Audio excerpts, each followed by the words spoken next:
저는 엄마가 뿔났다 해서 이순재 선생님이 그 어떤 이쁘장한 할머니랑 데이트 요즘 하죠?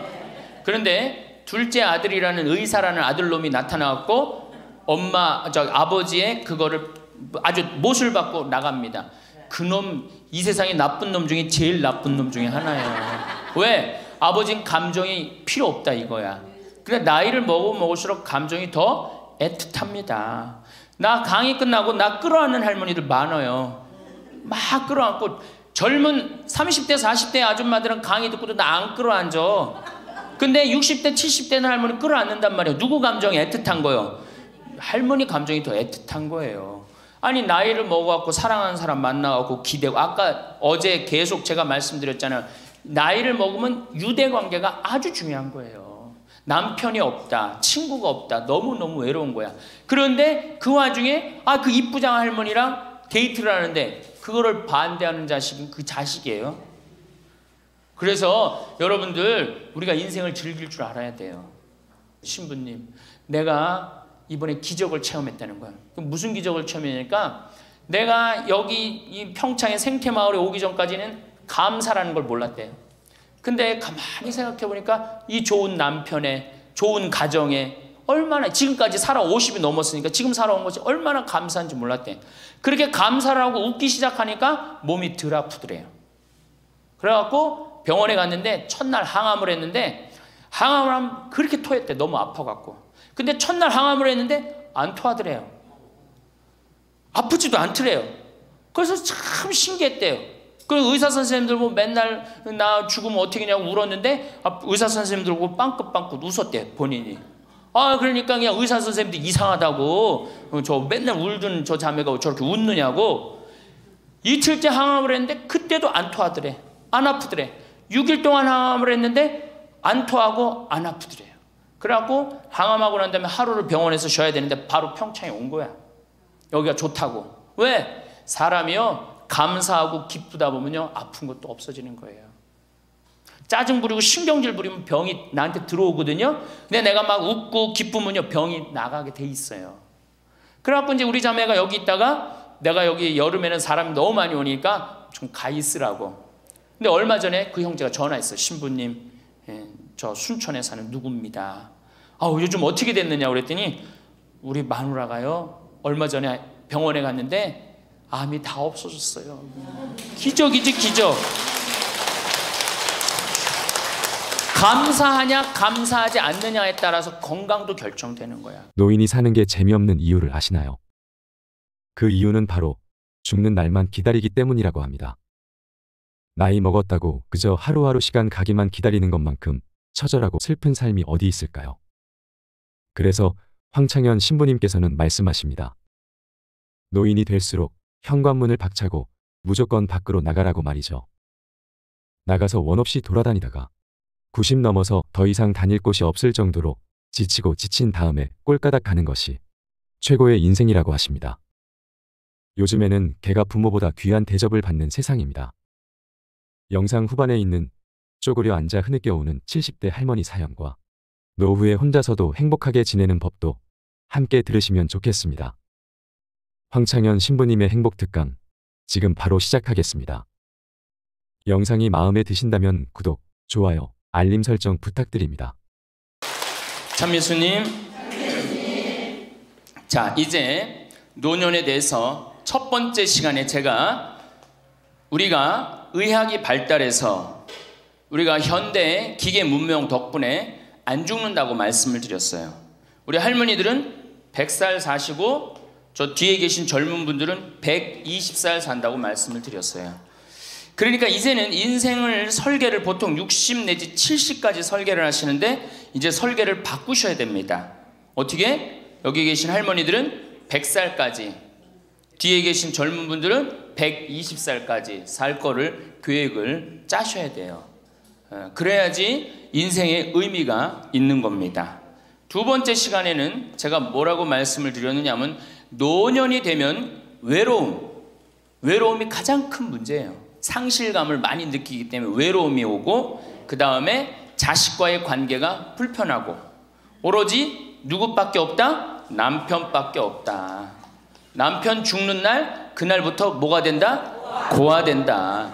그러니까 정말로 노년에 가장 소중한 사람은 남편이요 아내다. 그런 말씀 드렸어요. 그래야지 외롭지 않게 돌아가실 수 있어요. 그러니까 남편과의 관계에서 가장 좋은 건 뭐야? 남편 전날 죽고 그 다음날 따라 죽는 게 제일 좋은 거예요. 그게 서로 가장 좋은 거예요. 세 번째는 노년에 재산 관리를 참 잘해야 된다. 재산 관리를 잘하라는 게 뭐야? 자식한테 주라는 게 아니고 뭐예요? 내가 가지고 다 쓰다가 죽을 때 통장에 얼마만 남기고 죽어라? 500만 원만 남겨 죽어라. 모자라는 건 뭘로 하면 된다? 부조금 들어온다. 그렇게 말씀드렸어요. 자, 요 세 가지만 이해를 해도 노년에 대한 이해를 잘하는 거예요. 그러면 이제 오늘 시간은 뭘 할 거냐? 이제 내가 이 남은 인생을 어떻게 살아야지 즐겁고 행복하냐? 행복한 방법에 대해서 지금부터 말씀을 드리겠습니다. 잘 들으시기 바랍니다.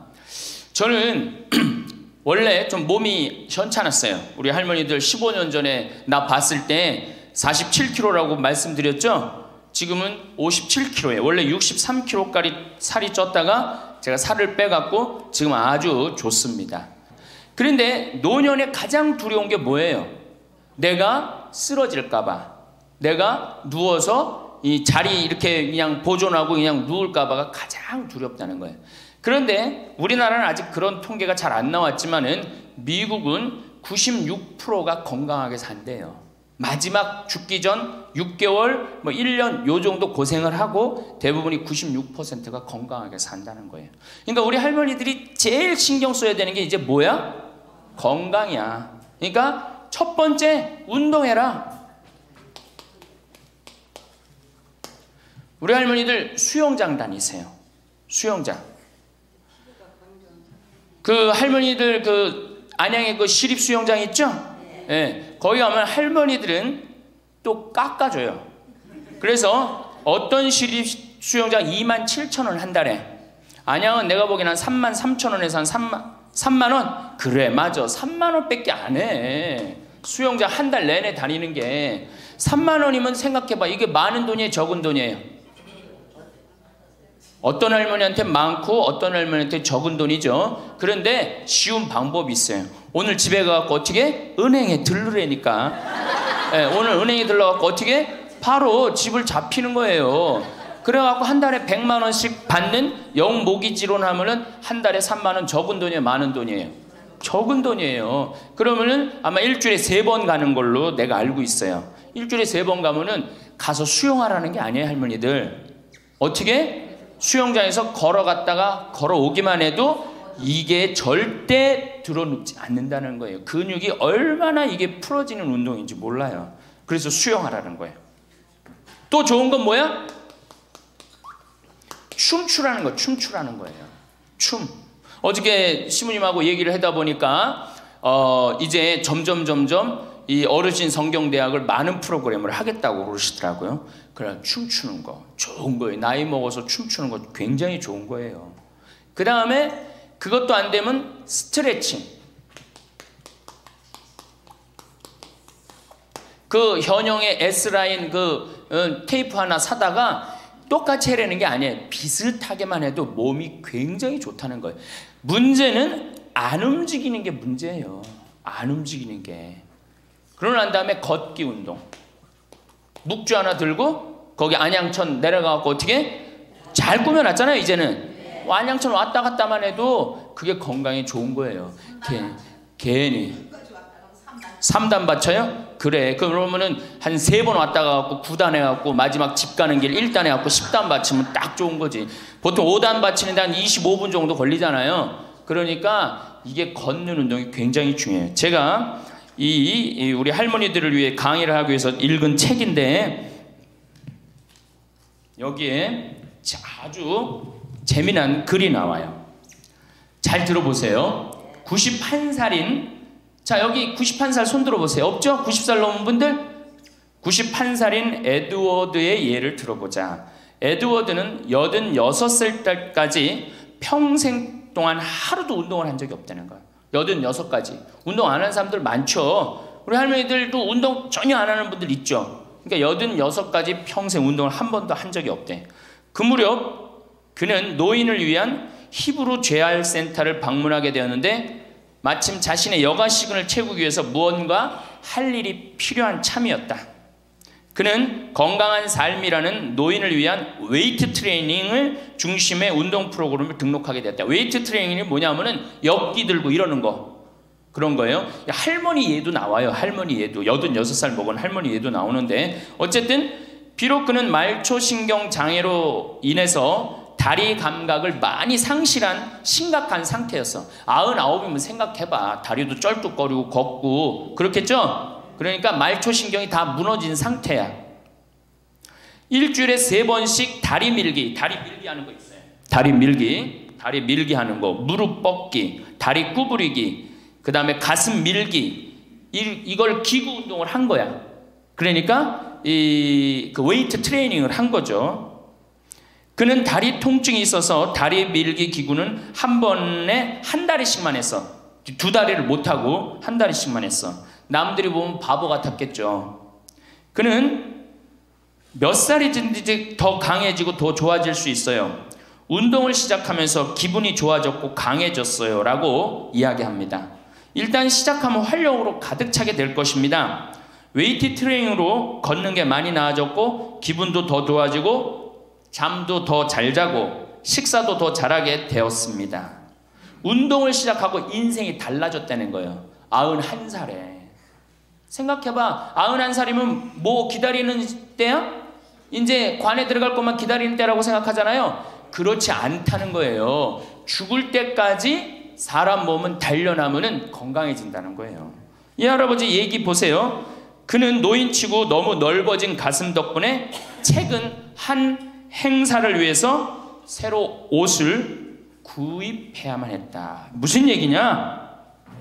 웨이트 트레이닝을 하니까 91살에 어떻게 됐어? 가슴이 넓어져 갖고 기본에 입던 양복을 못 입고 새로 샀다는 거예요. 91살에. 그러니까 나이 먹어갖고 제일 중요한 게 뭐야? 운동이야. 그러니까 할머니들 어떻게 오늘부터 운동을 하세요. 헬스장에 등록도 하고. 86살 먹은, 여기 이 책에 보면 86살 먹은 할머니가 헬스장에 등록을 해갖고 헬스를 하는데요. 인생이 완전히 달라진다는 거예요. 춤도 추고.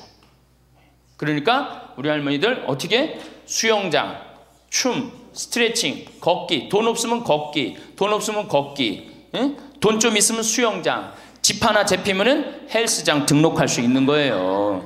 그래서 건강처럼 우리 인생에 좋은 게 없어요. 이런 걸 해다가 죽어야지 꼴까닥 죽는 거예요. 꼴까닥 그냥 죽어요? 절대 그냥 꼴까닥 죽지 않아요. 아무것도 안 하면은. 근데 이걸 계속 하다 보면 마지막에는 근력이 다 떨어질 때는 그냥 일본에서 그래요. 팽팽하게 산다는 거. 고무줄을 한번 생각해봐. 고무줄 쫙 늘어뜨려. 굉장히 팽팽하죠? 어느 순간에 이게 다 되면 어떻게 돼? 딱 끊어진다 그래. 그래서 일본에는 고무줄처럼 팽팽하게 살다가 죽을 땐 탁 끊어져서 죽듯이 그렇게 죽지 않은 운동이 있어요. 일본도. 그러니까 나는 우리나라는 무슨 운동? 꼴까닥 운동. 꼴까닥 운동을 난 하고 싶어요. 꼴까닥 죽고 싶으면 수영도 하고 춤도 추고 스트레칭도 하고 걷기도 하고 헬스도 하라는 거예요. 체조 좋죠. 그래서 우리 할머니들 노년의 가장 행복의 첫 번째 조건이 뭐다? 운동을 해라. 다리를 끌고 다닐 수 있으면 끌고 다닐 수 있을 때까지 끌고 다녀야 돼요. 성당 어떻게 평일 미사 열심히 나가세요. 얼마나 중요해요. 지금 내 이제 하느님한테 곧 갈 때 아니야. 그러니까 하느님한테 잘 보여야 돼, 안 잘 보여야 돼? 그렇죠? 그럼 평일 미사, 주일 미사 말할 것도 없고. 가능한 한 며느리하고 사는 할머니들은 가능한 한 어떻게? 집을 벼주는 게 며느리를 위해서 좋은 거예요. 관계도 좋아져요. 자꾸 보면 관계가 나빠지는데 가끔 보면 좋아지게 돼 있어요. 그리고 이런 노인 어르신 성공대학 나왔고 전심도 해결하고 들어가고 1박 2일 이렇게 나온 며느리 얼마나 좋겠어. 그렇죠? 예. 자, 두 번째.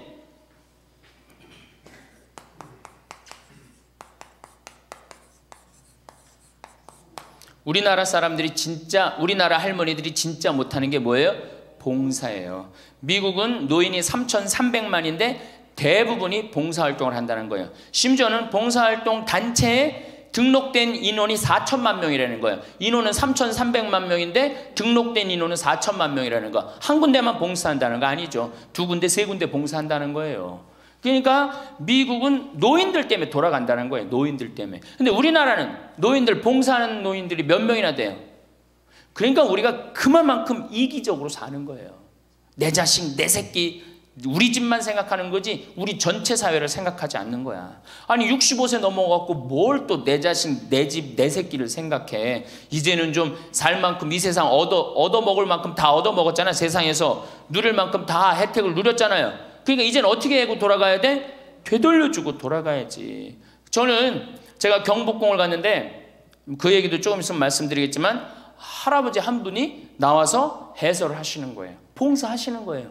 그러니까 일본어로 하시더라고. 일본 사람들 오니까 일본어로 저기 막 봉사활동 하는 거예요. 아, 너무 멋있어요.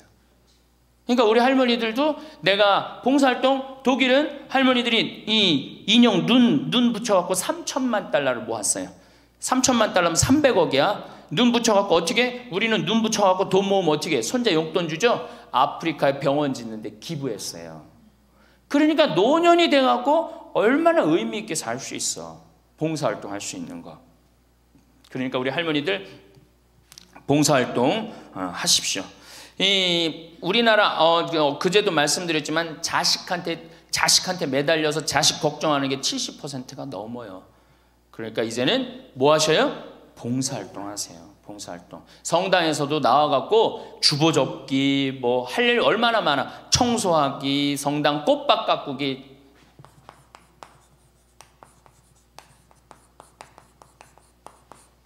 그 다음에 화분 이렇게 꾸며갖고 우리 여기 지금 한 분 들어와서 사시는 회장님이 계셔요. 나이가 한 75 되셨는데 이 허브를 가꾸셔갖고 지금 여기 어저께 우리 자매님들한테 제가 보여줬죠? 할아버지 한 분이 그 허브를 가꾼 거예요. 우리 생태마을을 얼마나 근사하게 만들어놨는지 몰라. 그러니까 우리 할머니들 분갈이도 배우고 꽃도 키우는 것도 배워갖고 허브 키우는 것도 배워갖고 성당에 화분도 참 이쁘게 해놓고 시간 너무너무 많은데 뭐 할 거야 그 많은 시간. 뒷방에 쪼그리고 앉아갖고 대동아 전쟁부터 인생 복귀하고 앉아있는 시간, 그 시간이 있느니 뭐 하는 게 나아? 봉사활동하는 게 나아요. 그래서 화분도 키우고 꽃도 키워갖고 성당 계단 올라가는 것도 놓고 그게 얼마나 할 일이 많어. 원망하고 자식이 난 냉면 언제 큰아들이 사줄래나 둘째 아들이 사줄래나 막내딸이 사줄래나 그런 거 원망이나 하지 마시고. 세 번째, 일을 놓지 말아라.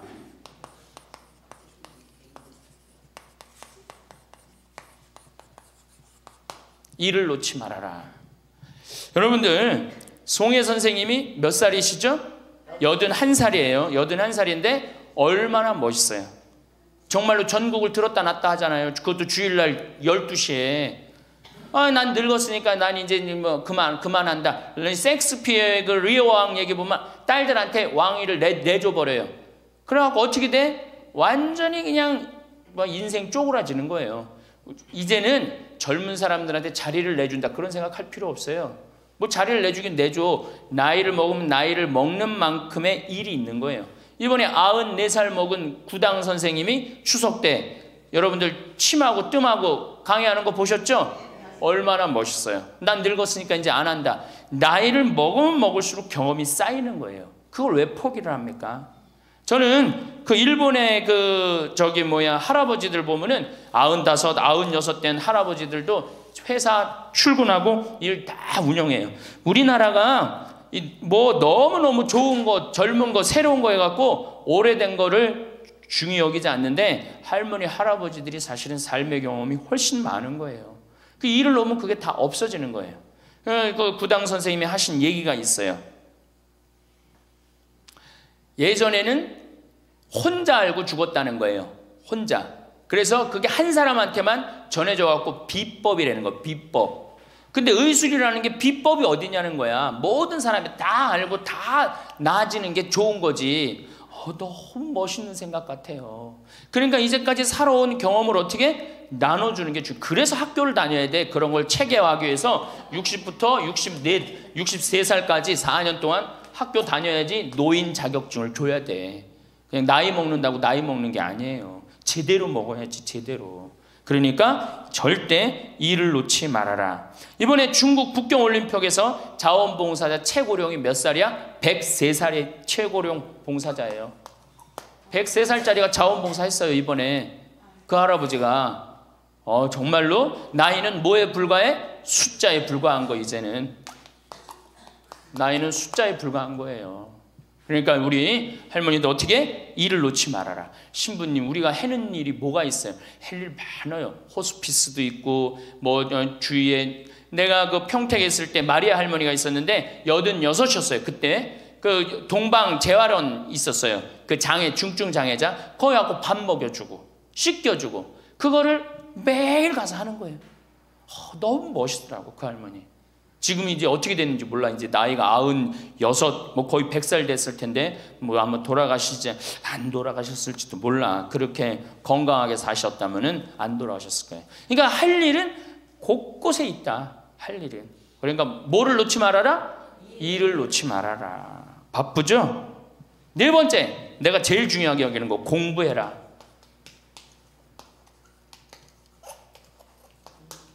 나이 먹으면은 공부할 생각을 안 해요.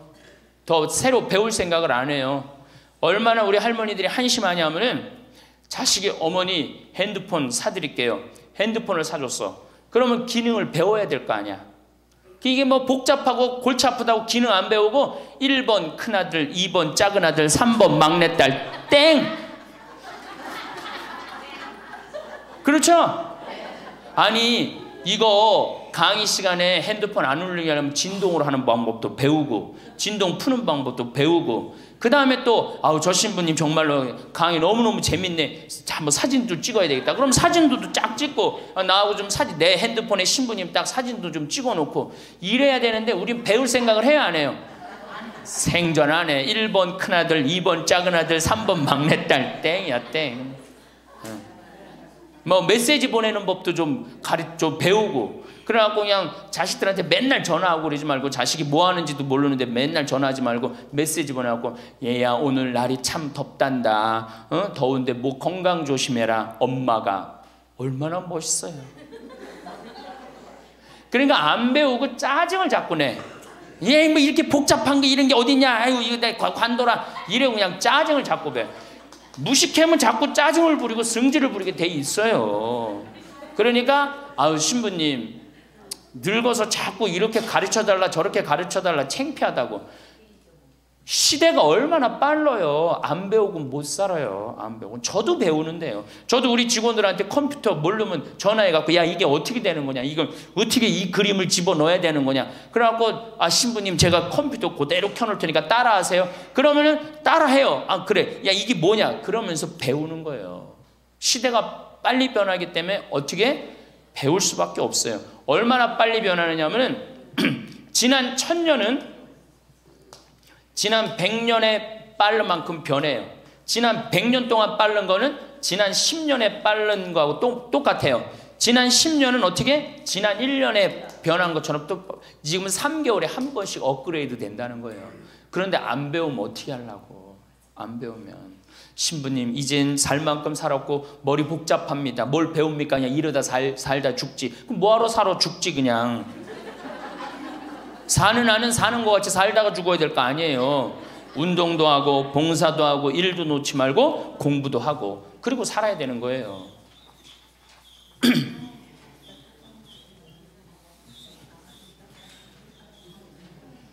뭐든지요 배우면 즐거운 거예요. 그래서 제가 우리 할머니들한테 자수, 수지침, 요즘 또 저기 평화방송 보니까 귀침 그 교육도 있대. 이침이라고. 이침, 도자기. 여기 할머니들 오면 예전에 내가 도자기를 이렇게 만드는 프로그램을 했었어요.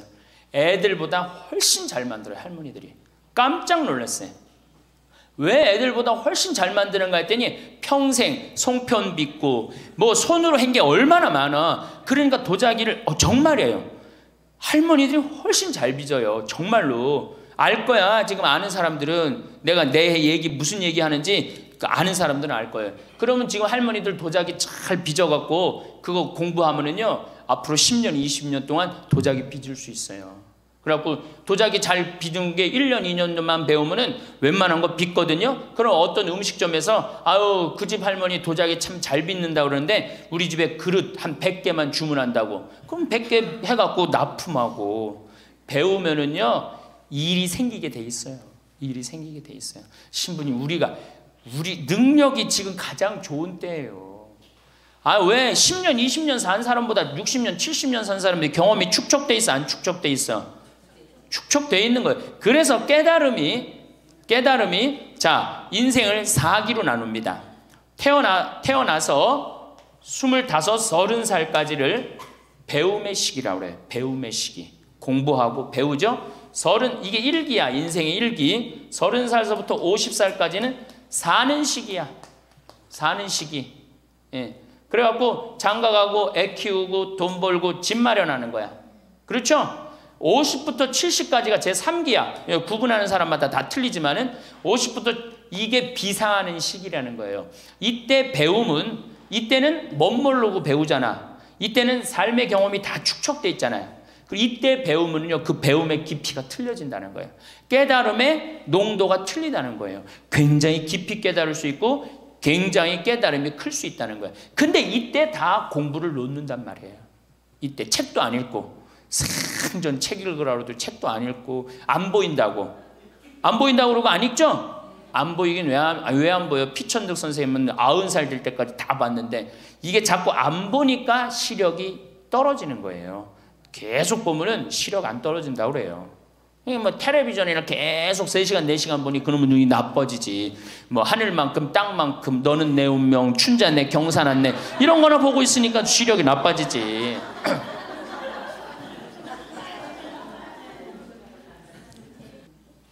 다섯 번째, 인생을 즐겨라.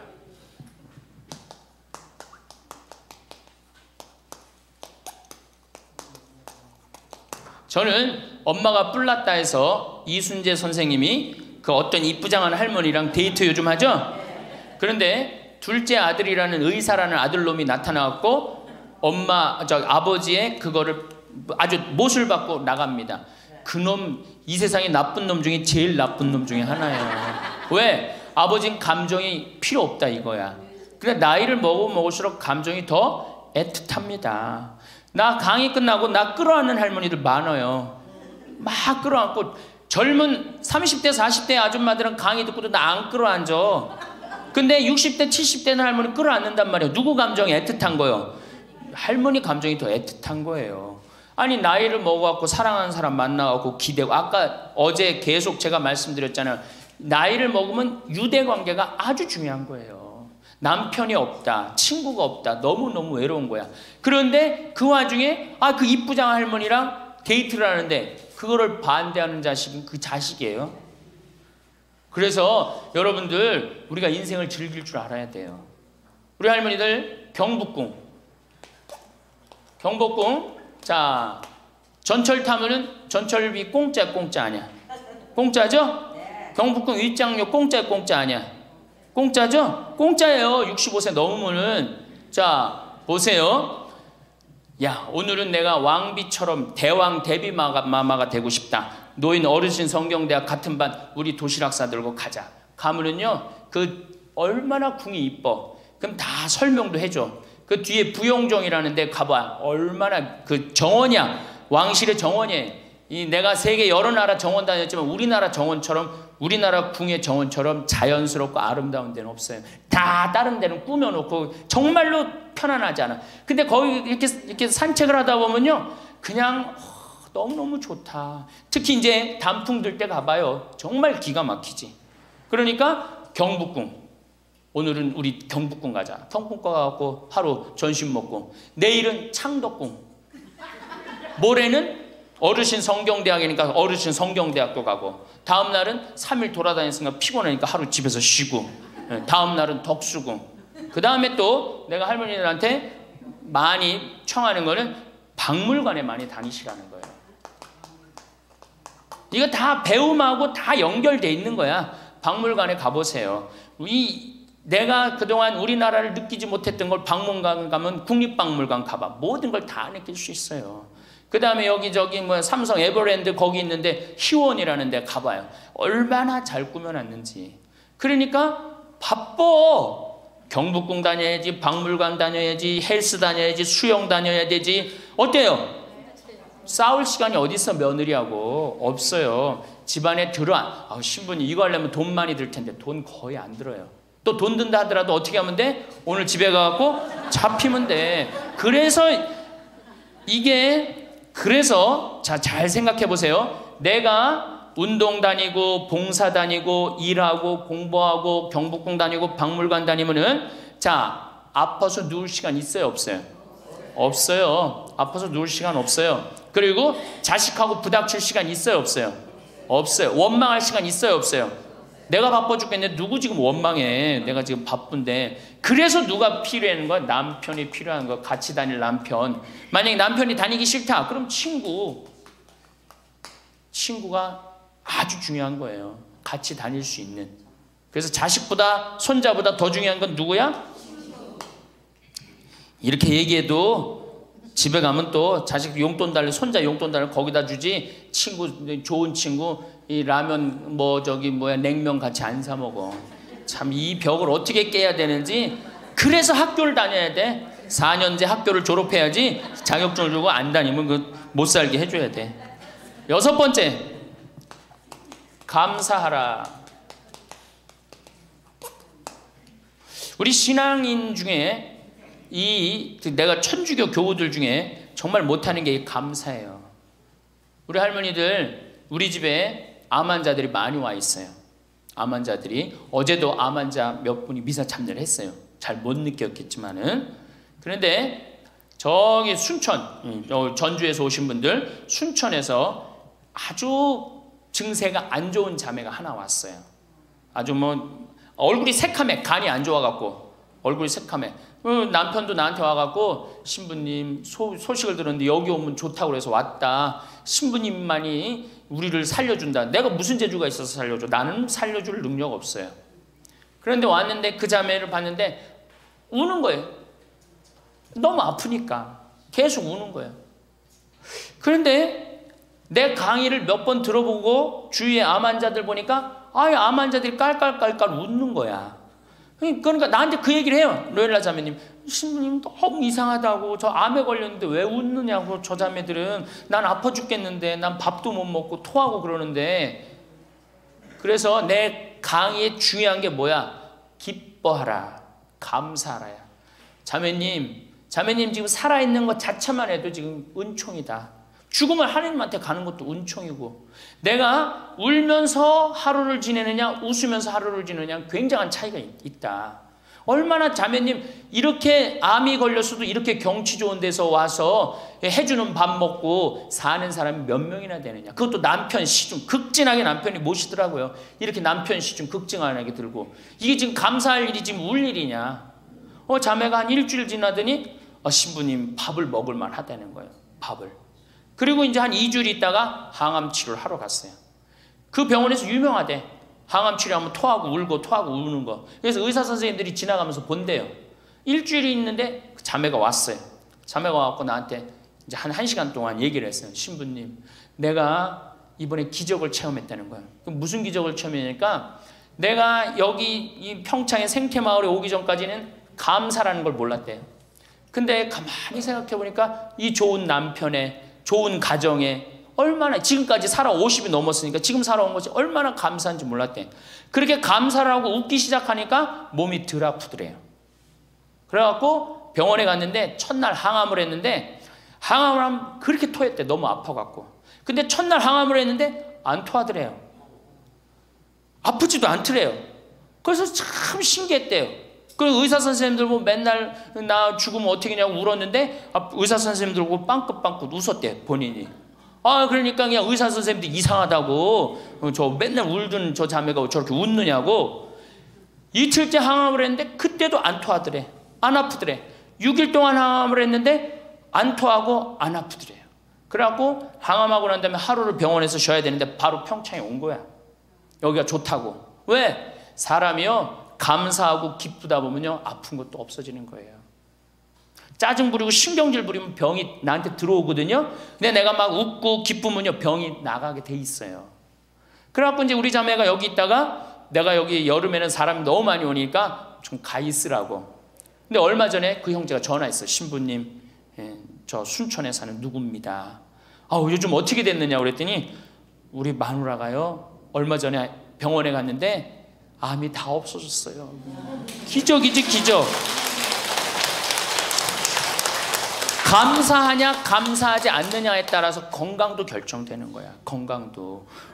그러니까 우리 할머니들 감사하세요. 그리고 여기 할머니들은 감사 안 할 수가 있는 할머니들이야. 지금 2달이로 평창까지 올 정도면 감사해 안 감사해?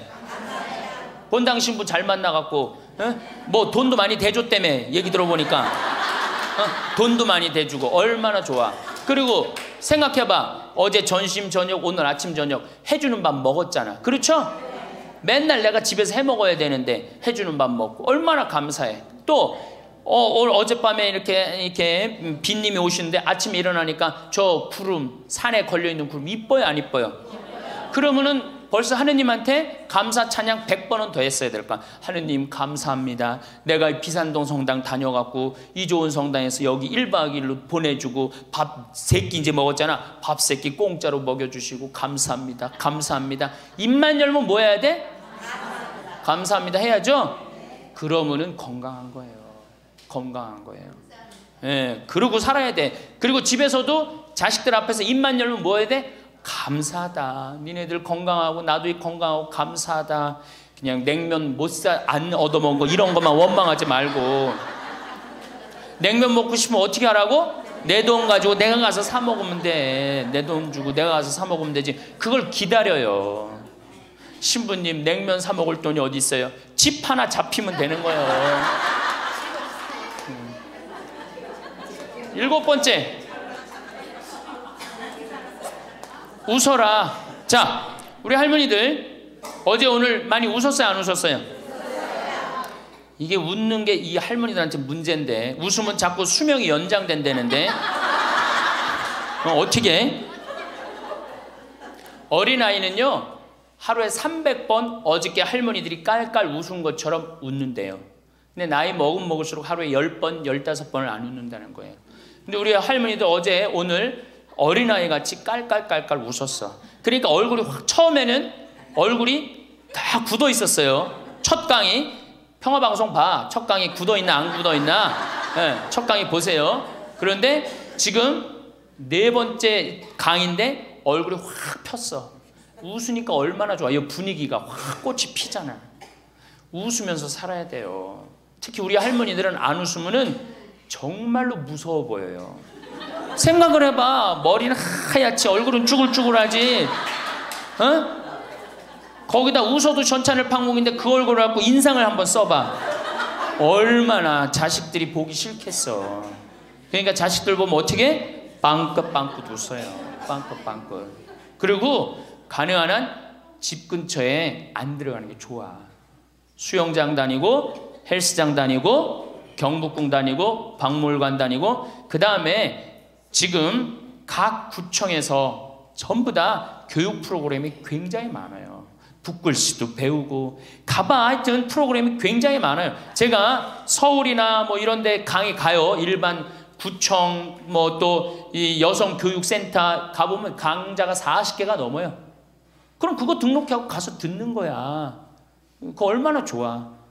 가면 또 밥 주는 데도 많고. 집에 계시지 말고. 자, 8번째. 자기 자신에게 친절해라.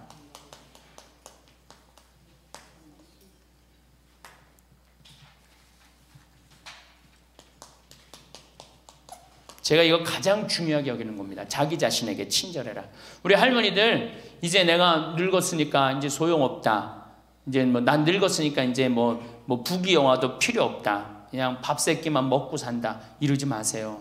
지금처럼 소중한 순간이 없어요. 죽기 전에 가장 행복하게 죽어야지 천당 가는 거예요. 자, 아들이 어머니 제가 갈비 사드리니까 갈비 먹으러 갑시다. 그러면은 할머니들이 얘야 경제도 어려운데 갈비는 무슨 갈비냐, 그냥 집에서 김치찌개나 먹자. 이 할머니 바보 멍텅구리 할머니예요. 아들이 갈비 사준다면 어떻게 해야 돼? 방에 들어가고 바로 빨간 거 입술에 바르고 가방 들고 따라 나가야 돼요. 그리고 체하 갖고 집에 들어와서 약을 먹는 한이 있더라도 아들한테 뭐라고 그래야 돼? 내가 아들 잘 만나갖고 호강한다. 고맙다. 고맙다. 어디 갔어? 고맙다. 응? 감사하다. 정말로 내가 너 때문에 호강한다. 나같이 이렇게 호강하는 노인네가 우리 동네는 없다. 이렇게 얘기하면은 다음에 아들이 어떻게 해? 또 사드리고 싶어요. 그런데 만약에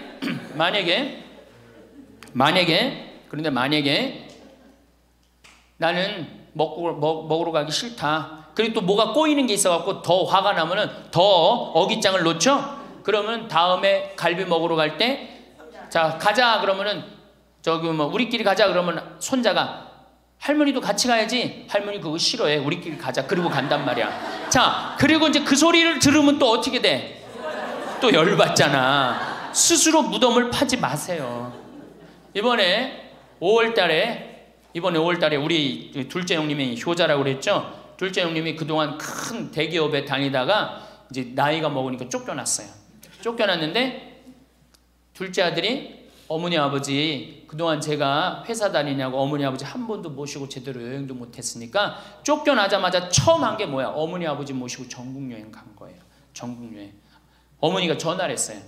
아들이 이렇게 여기 전국 여행 다닌다고 뭐 일주일을 벼두라고 그랬다고. 그래서 내가 어머니한테 얘기했어요. 어머니 분명히 아들이 호텔이나 좋은 데 예약했을 텐데 하룻밤 뭐 20만 원 30만 원 자는데 여기서 자지 말고 여관에서 자자. 제발 그러지 말라고. 대신 어떻게 들어가고 자면서 내가 아들 만나고 호강한다. 내가 이렇게 행복한 나같이 행복한 노인네가 세상에 어디 있을 수 있는가. 그렇게 계속 얘기하라고. 계속. 그래야지 아들이 기분 좋은 거예요. 나는 내가 신부 처음 됐을 때 어버이날인가 어머니한테 내가 옷 좋은 걸 사줘야 되겠다. 그래갖고 백화점에 가고 거의 100만 원짜리를 내가 골라갖고 은은하고 우아한 거를 사다 줬어요. 어머니한테. 근데 어머니가 그걸 딱 보더니 확 내던지더라고. 100만 원짜리를. 나 이런 거 싫다고. 어머니 마음에 안 드는 거예요. 늙으면 난 울긋불긋한 거 좋아하는 걸 그때 몰랐지. 그걸 모르고 그냥 은은한 걸 사준 거야. 근데 마음에 안 들었던 거지. 그런데 사실은 마음에 안 들어도 아이고 고맙다. 그리고 안 꼈잖아. 그럼 그거 갖고 울긋불긋한 거 사면 되잖아. 근데 그 자리에서 버리니까 그 후로 난 한 번도 어머니 옷 사준 적이 없어요. 자신이 없는 거야. 뭘 사다 줘야지 이게 마음에 드는 건지. 이제는 좀 자신 있어. 이제는 울긋불긋한 거 사다 주면 좋다고 그래. 자기 자신한테 친절해야지. 누구도 친절해? 자식도 귀하게 여기는 거예요. 재미난 얘기가 있잖아요. 어떤 엄마가 자기 아들을 막 때려. 야 이놈 자식 너 맨날 말도 안 듣고. 그럼 동네 아줌마도 에이 이놈아 너 왜 엄마 말 안 들어? 때리는 거예요. 내 자식 내가 때리면 누구도 때려. 남도 때리게 돼 있어요. 근데 내 자식 금에 오기야 키우면 다른 사람 못 때립니다. 똑같은 거예요.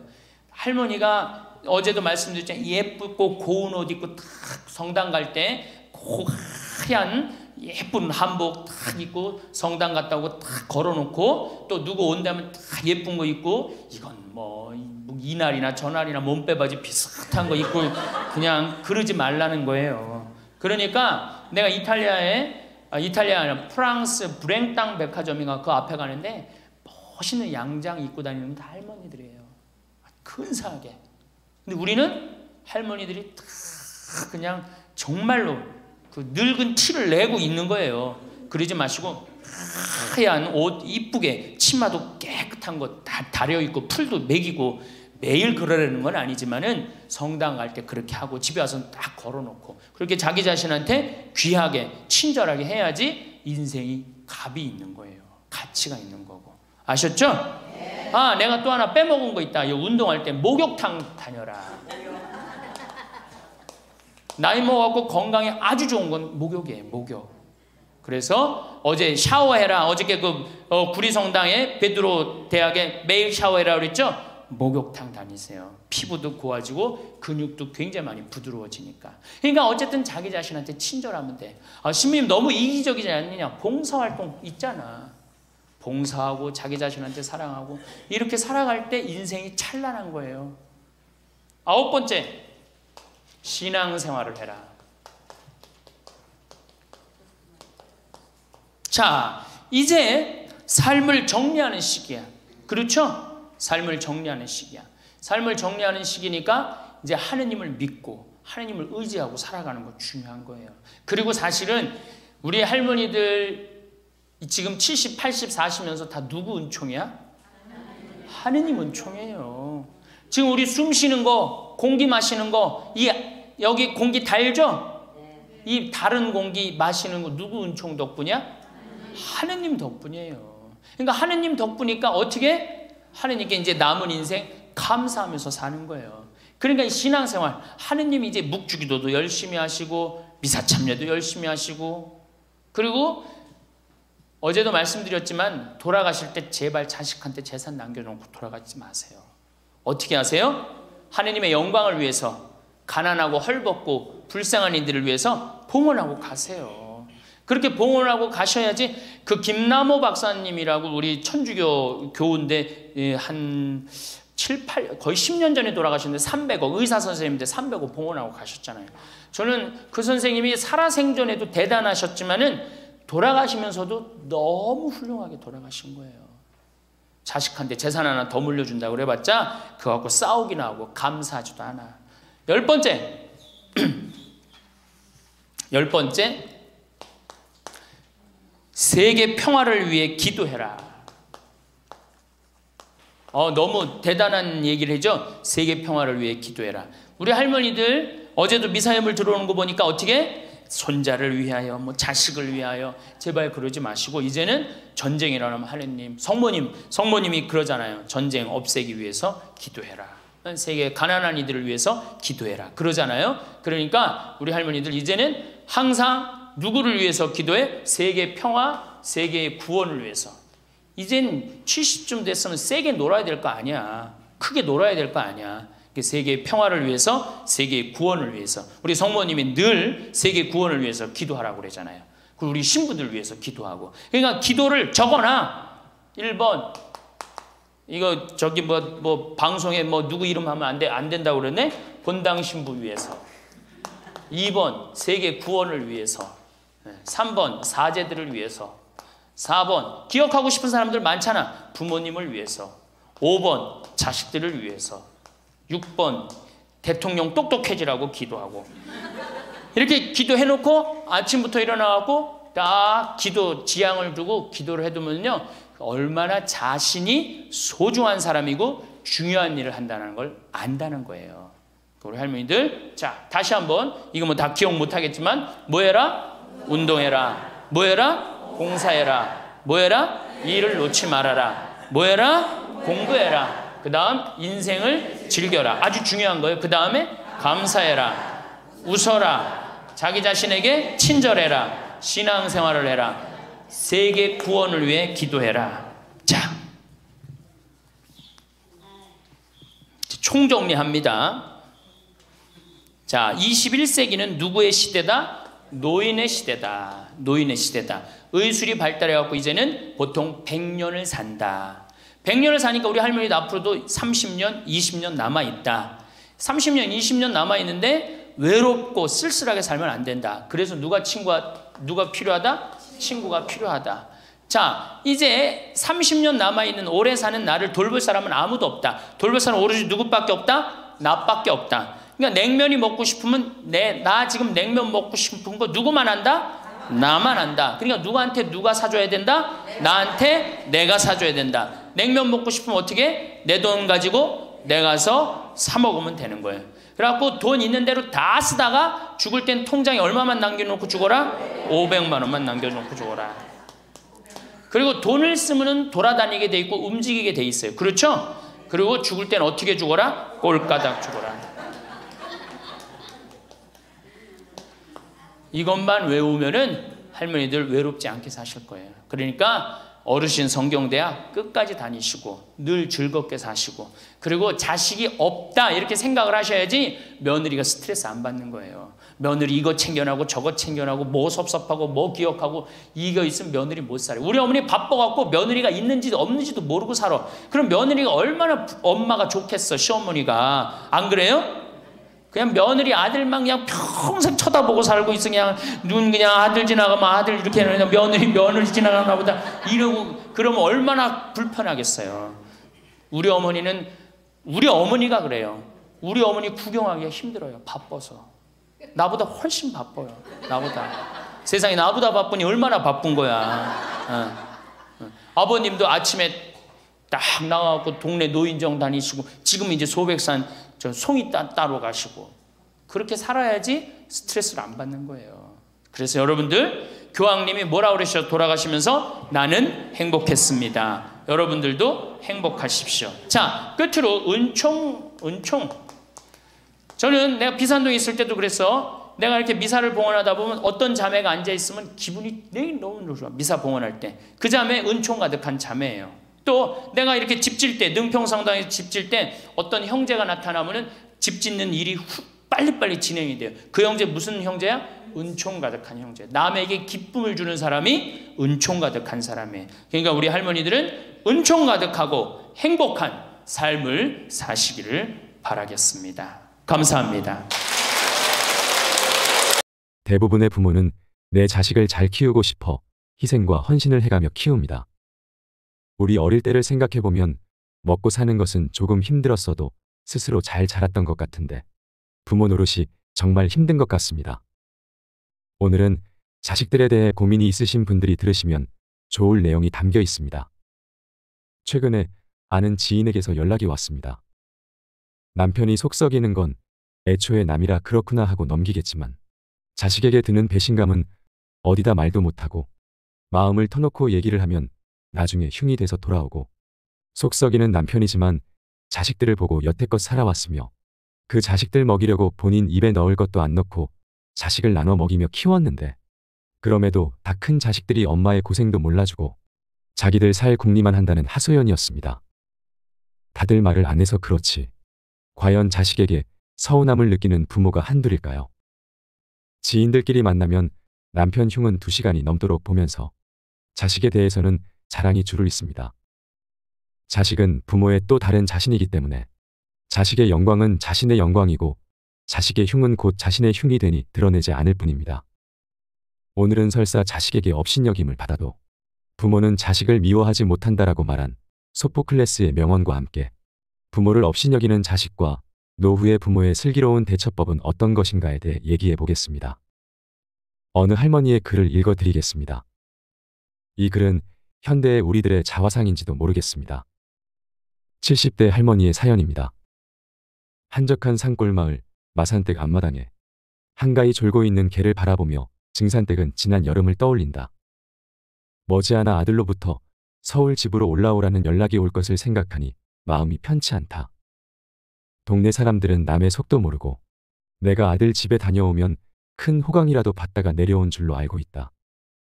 어제도 윗집 마산댁이 놀러와 서울 아들 집에 가서 어떻게 지내다 왔냐는 말에 아들 집에 개 봐주러 갔었다는 말은 차마 할 수 없어 동문서답을 하고 말았다. 평소에는 전화도 없던 아들 내외는 휴가를 간다거나 해외여행을 떠날 때면 어김없이 증산댁 전화는 아침 저녁도 있고 울려댄다. 아들 집에 도착하면 며느리는 시어미에게 개 돌보기 교육을 시킨다. 아들이 키우는 개 해피는 매일 목욕을 시켜야 하고 해피 식사는 노화 방지, 면역력 향상을 위해 아침에는 유기농 오리고기에 저녁에는 럭셔리 닭고기를 먹이라고 메모를 시어머니에게 전해주며 어머니, 이 해피는 보통 개가 아니에요. 치와와라고 350만 원 주고 데려왔어요. 저보다 동호 씨가 해피를 더 사랑해요. 우리 없는 동안 신경 좀 써주세요. 저녁에는 공원에 나가 산책을 꼭 시켜야 해요. 허참, 어쩌다 어미에게 용돈 10만 원 보내주는 것은 벌벌 떨면서 개새끼가 뭐라고 쇠고기에 오리고기냐며 증산댁은 못마땅해 한다. 아들 내외는 결혼한 지 8년이 지나도록 손주도 낳지 않고 개새끼를 제 새끼 돌보듯이 온갖 정성을 들인다. 아파트 현관 앞에 개를 태우고 다니는 유모차를 보면서 증산댁은 다시는 아들 집에 오지 않겠다고 다짐을 한 것은 여러 해 전이다. 해질녘에 공원 넓은 잔디밭은 개들의 운동장으로 변한다. 개들은 뛰어놀고 젊은 여인들은 벤치에 앉아 수다를 떨면서 자기 집 개를 자랑하느라 시간 가는 줄 모른다. 어떤 젊은 부부는 자기들 개를 펫호텔에 맡기고 휴가를 떠날 예정이라며 개가 눈치도 빠르고 너무너무 영특하다고 자랑을 늘어놓는다. 공원 벤치에 앉아 수다를 떠는 여인네를 바라보던 노인이 긴 한숨을 내쉬며 푸념 섞인 목소리로 증산댁에게 말을 건다. 저 여자들이 부모보다 개한테 더 잘하는 이유가 뭐야? 나는 무슨 팔자가 개만도 못한겨. 요즘 개값이 얼마나 비싼지 아셔요? 비싼들 부모보다 비싼겨. 제 부모는 자장면에 여인숙에서 잠재우고 개새끼는 유기농 오리고기나 쇠고기에 호텔에서 잠재우는 세상이구먼요. 제 놈들 이만치 살게 해놓은 게 누군데 나이든 어미아비를 개만도 못하게 대하고 부모는 개만도 못하대요. 부모는 식구 중에 순번이 맨 꼴찌라고 하자뇨. 농촌에서 보신용으로 기르던 개들이 서울에서는 상전 대접을 받는 세상이라며 서산으로 지는 해를 바라보는 노인의 눈가에는 애환이 서린다. 경산에서 올라왔다는 노인은 자식이 고생 접고 농토를 정리하여 서울로 와서 편히 지내라는 유혹에 논밭을 모두 팔아 아파트를 마련해주고 아들네 집으로 들어와 살아보니 일상은 개 돌보미로 변했고 아침 저녁으로 얻어먹는 밥맛은 소태를 씹는 맛이란다. 고향을 떠나온 것을 후회하는 경산댁은 증산댁 손을 잡고는 절대로 고향을 떠나지 말라는 말을 남기고 자리에서 일어난다. 내일 봐요. 저도 우리 집 개 목욕시킬 시간이구먼요. 집에 도착하니 전화벨이 요동을 친다. 엄마 여기 하와이야. 엄마 해피 산책하고 목욕시켰어? 밥도 잘 먹고 잘 놀아. 오늘 아침에는 유기농 오리고기 먹였지. 엄마 내 말 잘 들리지? 요즘 해피가 컨디션이 안 좋으니까 해피방에 에어컨은 26도로 맞춰서 꼭 켜줘. 해피는 큰 소리 치면 경계해. 어미 안부는 묻지도 않고 해피를 먼저 찾는 아들의 음성이 타인처럼 들려온다. 지난 여름 기억이 떠오른다. 해피가 몸살이라며 오밤중에 며느리는 잠든 아들을 깨워 허둥지둥 해피를 차에 태워 동물병원으로 달려갔다. 와서는 하는 말이 해피가 영양실조에 운동 부족이라며 안타까워했다. 그런데 어미가 속이 불편하다는 말을 했을 때 엄마는 과식을 해서 그렇다고 핀잔을 주고는 날이 밝으면 동네 병원에 가보라며 퉁명스럽게 말했다. 자동차를 타고 출근하는 아들 내외를 바라보며 증산댁은 소리친다. 뭘 과식을 하니 먹은 건 찬밥에 김치밖에 없다. 개 팔자가 상팔자라며 증산댁은 푸념을 늘어놓는다. 내가 노년에 이 꼴 보려고 힘들게 흙 파서 자식을 키운겨. 요즘 공원이나 산책길을 걸어가면서 가슴을 친다. 온 세상이 사람이 귀한 게 아니라 개가 상위 대우를 받는 것을 본다. 동네 젊은 여인들은 저마다 개 한 마리씩 끌어안고 엄마가 어쩌고 저쩌고 떠들며 희희낙낙하며 간다. 그뿐이랴. 남녀노소 온통 개 끌고 안고 다니는 진풍경이 가관이다. 언제부터 이 세상이 사람이 아닌 개가 귀한 대접을 받는 세상으로 변했단 말인가. 아이를 안고 손주들 손잡고 산책하는 아름다운 모습은 이젠 사라져간 것인가. 개탄스럽다. 인간의 존귀함을 깨우치자. 세상이 개판이다. 언제부터인가 세상이 사람이 아닌 개가 부모보다 귀한 대접을 받는 세상으로 변했다고 말하는 경로당 할머니의 푸념입니다. 자녀는 모두 출가회인이라고 생각해야 마음이 편합니다. 어버이날 꽃 한 송이로 만족하듯 마음의 약간의 욕망도 비워야 노년을 홀가분하게 살 수 있습니다. 평소 자식들이 애완견을 기르는데 수십만 원 낭비하면서 한 달에 고작 10만 원 용돈을 주면서 유세 떨고 해외여행 간다고 집에 와서 애완견을 돌봐달라는 자식이 있더라도 자식들의 사정이 그렇구나 하고 마음을 편안히 하여야 합니다. 세상이 많이 변한 만큼 편안하게 받아들이고 세월의 흐름에 적응하도록 슬기를 모아야겠습니다. 부모에게 기대지 말고 자식에게 의지하지 않는 홀로서기가 필요합니다. 가족이라서 도와주고 싶은 자발적인 마음과 가족이기에 도와줘야만 되는 의무적인 부담은 본질적으로 다릅니다. 지금부터라도 자식이 늙은 나를 봉양하길 기대하지 말고 내가 죽을 때까지 나를 책임질 것이라는 마음가짐을 가져야 합니다. 자녀는 자녀의 삶이 있고 나는 나의 삶이 있습니다. 부모로서 자녀를 잘 양육할 의무도 있지만 자신의 삶도 돌보면서 자녀를 키웠다면 좋았을 텐데 하는 아쉬움에 눈물 흘리지 않으려면 언젠가는 내 품에서 떠나가는 자녀를 하나의 독립된 인격체로 인정하세요. 그리고 사랑의 대가를 기대하며 내가 준 만큼 받기를 기대하지 마세요. 자녀에게 맞춘 초점을 나에게 두세요. 내가 행복하면 자녀의 말로 상처받지 않을 겁니다. 지금이라도 자녀를 향한 시선을 거두고 자신이 진정 좋아하는 것을 찾아보시고 나의 삶을 시작하시길 추천합니다. 전생에서의 원수가 자식으로 태어난다라는 말을 들어보신 적이 있나요? 부모와 자식 사이에는 4가지 인연이 있다고 합니다. 첫째는 은혜를 갚는 인연이고, 둘째는 원한을 갚는 인연이며, 셋째는 빚을 갚는 인연이고, 넷째는 빚을 되찾는 인연입니다. 첫째로 은혜를 갚는 인연이란 부모와 자식에게 전생에 큰 은혜가 있어 그 은혜를 갚기 위해 금생에 자식으로 태어나 생전에 부모가 기뻐하도록 극진히 봉양하는 것입니다. 나아가 국가 사회에 이바지하고 백성에게 혜택을 끼쳐 청사의 이름을 남김으로써 천하 후세 사람들로 하여금 그 사람을 흠모하면서 그 부모까지 존경하도록 훌륭한 도덕을 닦기도 합니다. 역사 속의 수많은 충신과 효자가 그러합니다. 두 번째로 원한을 갚는 인연이란 부모가 자식에게 전생의 원한을 사서 그걸 갚기 위해 자식으로 태어나는 것이라고 합니다. 작게는 부모 마음을 거스르고 크게는 화가 부모에게 미치게 하며 살아생전에는 맛있고 따뜻한 봉양을 올리지 않고 죽은 뒤에도 모욕을 당하게 합니다. 세 번째로 빚을 갚는 인연이란 자식이 전생의 부모에게 진 재산상의 빚을 갚으려고 태어난 경우입니다.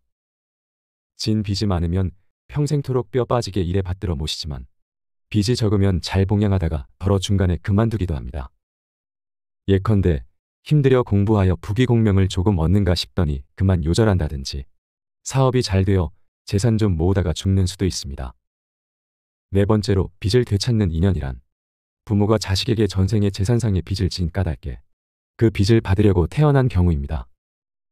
빚이 적으면 생활비나 학비를 들여 가르치고 혼수장만하여 결혼시켜 이제 자립하고 사회활동을 할 만하니 그만 수명이 다 해버리는 것입니다. 또 빚이 많으면 집안 재산을 탕진하고 폐가망신까지 시킨다고 합니다.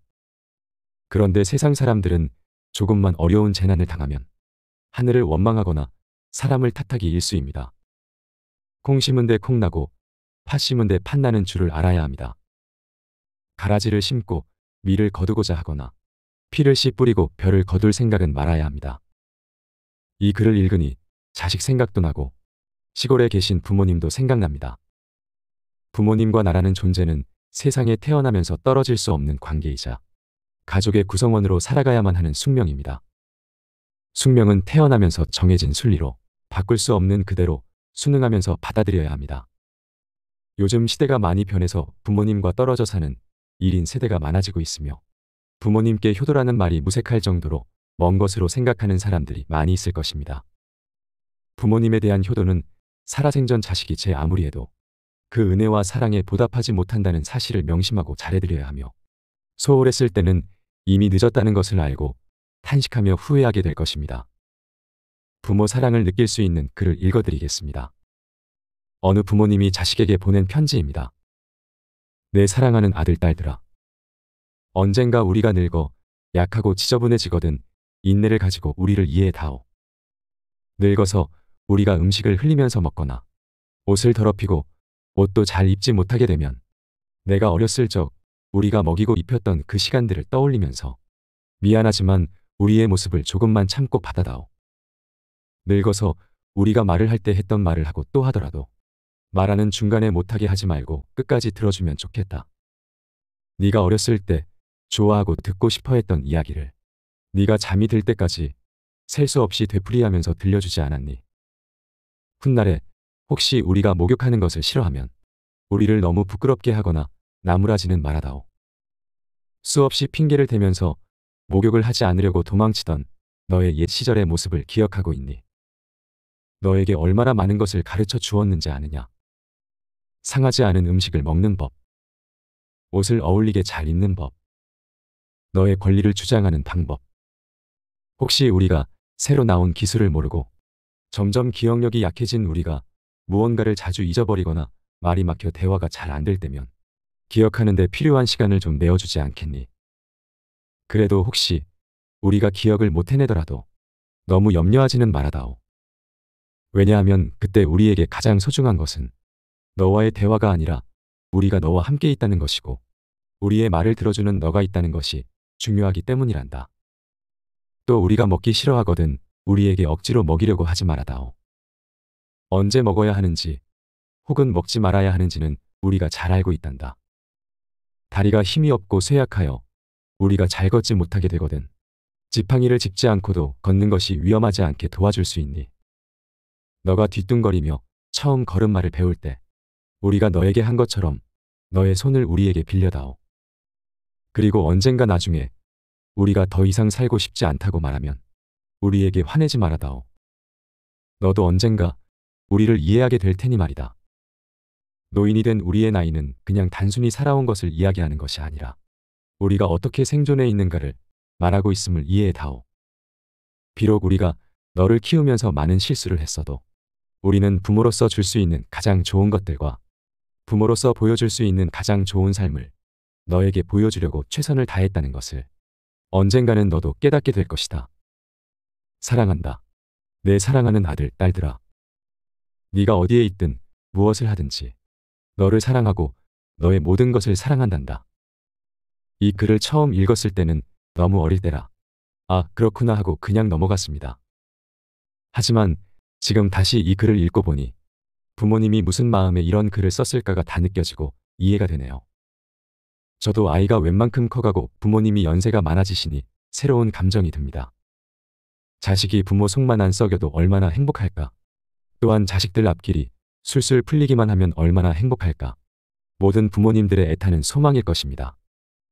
우리 모두가 부모님의 무한한 자식 사랑을 잊지 말고 가족의 소중함을 깨달으며 평소 고마움으로 부모님 은혜에 감사한 마음을 행동으로 표현해보면 어떨까 생각해봅니다. 마지막으로 좋은 글을 하나 소개해드리겠습니다. 이 글을 들으면서 여러분들이 살아온 인생을 한번 돌아보시길 바랍니다. 이젠 나 스스로를 사랑해야 한다. 우리는 이 세상에 올 때 혼자였다. 갈 때도 동반자가 있을 리가 없다. 사람으로 사는 것은 필경 외로운 일일 것이다. 고독을 즐기다가 새로운 인생을 만난 사람도 있고 오랜 동행에 종지부를 찍은 사람도 있다. 내 삶의 가치는 결코 타인에 의해 타인이 만들어 놓은 상황에 의해 매겨지는 것이 아니다. 내가 나를 어떻게 바라보느냐, 내가 내 삶을 어떻게 살아가느냐에 따라 달라질 것이다. 우리는 다른 이들과 함께 있을 때 맡겨진 대역을 충실하게 연기한다. 늘 정해진 각본대로 따라하는 훈련이 자신의 진정한 모습을 잃어버리게 만든다. 우리는 그동안 자기 자신을 평가하고 투자하는 데 철저히 인색했다. 혼자인 사람은 가장 자유로운 사람이다. 그러나 사람들은 자신의 배역에 익숙해져 있는 터라 이런 자유를 마주하게 되면 오히려 충격에 빠진다. 그래서 상당수의 사람들이 혼자라는 사실을 참을 수 없어 한다. 혼자는 곧 외로우며 공허하다라고 단정짓고 착각 속에 빠진다. 하지만 사람은 모두 자신의 길을 당당히 걸어가야 한다. 이젠 자식도 배우자도 일상의 삶에서 잠시 내려놓고 그들만큼이나 사랑한 열정을 오래 잊고 지냈던 나 자신과의 사랑을 위해 사용해 보기로 하자. 이젠 나 스스로를 사랑해야 한다. 내가 나를 사랑해 주지 않으면 누가 날 나만큼 사랑해 줄까? 최근에 혼자만의 시간을 누려본 기억이 있는가? 혼자서 여행을 가본 적이 있는가? 스스로 고독한 여행자가 되어보자. 한밤중 덜컹거리며 달리는 기차에 앉아 창밖으로 스쳐 지나가는 불빛을 바라보자. 고독은 생각을 풍성하게 키우고 그 차원을 높여준다. 많은 생각이 부담스러운가? 생각이 많은 것은 좋은 일이다.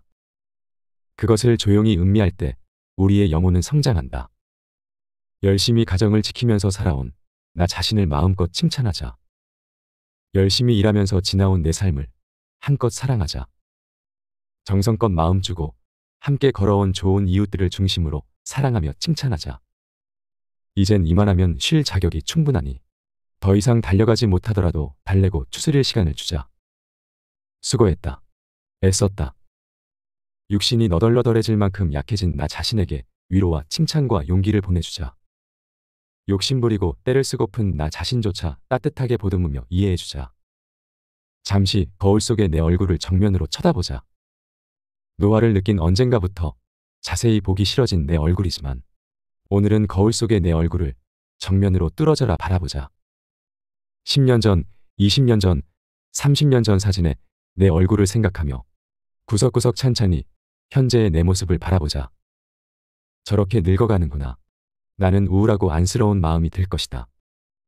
그 얼굴에는 굴곡의 세월과 기쁨, 서러움의 시간이 묻어있고 사랑과 이별과 망각의 시간들이 묻어있다. 내 얼굴이지만 수많은 세월 동안 진지한 대화 한 번 없이 남의 물건처럼 방치해둔 내 모습이다. 언제 이렇게 수많은 주름살이 얼굴을 도배했을까? 언제 이렇게 떨어진 꽃잎의 색깔처럼 피부는 갈색 침전이 되었을까?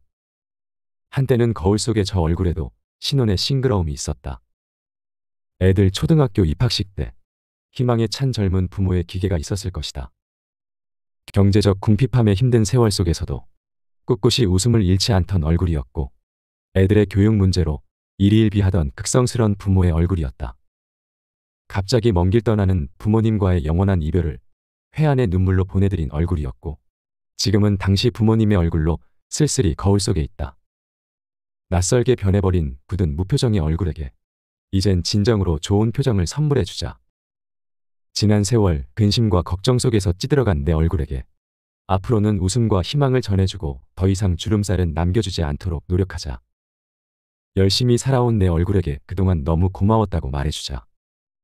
수십 년을 동고동락해준 내 얼굴에게, 지구상에 오직 하나뿐인 내 얼굴에게 남은 시간은 우리들만을 위해 바치겠노라고 약속하자. 생각은 말이 되고 말은 행동이 되며 행동은 습관이 되고 습관은 삶의 변화를 준다. 어떤 생각을 하느냐에 따라 인생이 달라진다. 내가 나를 사랑하지 않으면 남들 또한 나를 사랑해 주지 않을 것이다. 첫 번째, 내가 제일 좋아했던 취미 생활을 시작하자. 두 번째, 내가 진짜 가보고 싶은 여행지로 훌쩍 떠나자. 세 번째, 신발은 지금까지 신었던 가격보다 좀 비싼 걸로 투자하자. 네 번째, 마음을 터놓을 수 있는 친구에게 당장 전화해보자. 다섯 번째, 아직 용서해주지 않았던 사람이 있다면 가슴을 열고 용서해주자. 그러면 내가 편해진다. 여섯 번째, 거리가 멀더라도 맛집으로 이름난 식당을 찾아 나 자신에게 음식 선물을 해주자. 일곱 번째, 매일 아침 눈을 뜨는 순간 나는 사랑받기 위해 태어난 사람이고 지금 이 순간이 가장 행복한 사람이라고 외치자. 이 글을 읽은 모든 사람이 과거에 어떻게 살았던 지금 당장부터 행복했으면 한다. 거울 속의 낯선 나를 이젠 진정 사랑하는 대상으로 친하게 지내며 먼 훗날 영원한 안식 여행을 떠날 때 너와 나, 우리는 행복한 삶을 살았다고 말할 수 있었으면 얼마나 좋을까. 여러분, 오늘부터는 내가 먼저 내 얼굴을 사랑해라고 말하고 바로 행동을 했으면 합니다. 나를 업신여기지 말고 위대하고 또 위대한 소중하고 귀한 사람이 당신임을 잊지 말고 살았으면 합니다. 우리는 지구상 하나뿐인 내 얼굴을 사랑해야 합니다. 왜냐하면 한평생 희노애락을 같이 경험하며 살아온 얼굴이니까요. 늙기 전에 인생을 즐기세요. 아주 오래 살 것처럼 행동하면 어리석은 것입니다. 걷지도 못할 때까지 기다리다가 인생을 후회하지 말고 몸이 허락하는 한 가보고 싶은 곳을 여행하세요. 혹시 병들더라도 겁먹거나 걱정하지 마세요. 태어나서 늙고 병들고 죽는 것은 누구에게나 오는 것이기 때문입니다. 몸은 의사에게 맡기고 목숨은 하늘에 맡기고 마음은 스스로 책임져야 합니다. 자식들이나 손자에 관한 일은 눈으로 보고 귀로 듣기만 하고 입은 꼭 다무세요. 자신이 자신을 최고로 여기고 자신을 대접하며 살고 생로병사에 순응하며 살아가세요.